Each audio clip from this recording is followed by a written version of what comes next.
I'm just curious broadly, your thought on this so-called zombie case rising to the level of truly making history today, breaking precedent here and actually indicting a former president. Is it worth it? Listen, we won't know until Tuesday for sure, right? Keep in mind, everybody's sort of guessing right now as to what the charges are, what the evidence are. So let's sort of assume we know what we think we know and count for that.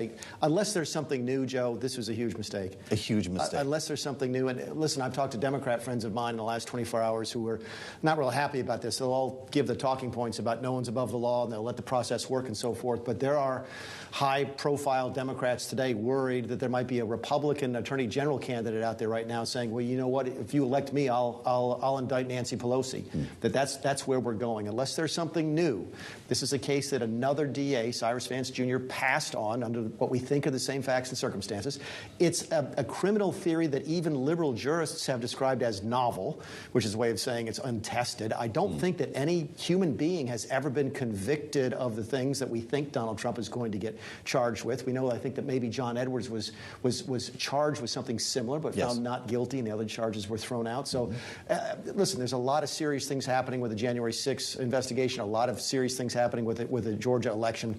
This is the type of thing that makes you sit back and say, what was this guy thinking about when he went after a former president of the United States and a current candidate for the presidency on these trumped-up charges? Can we use that term or not? You just did. Yeah.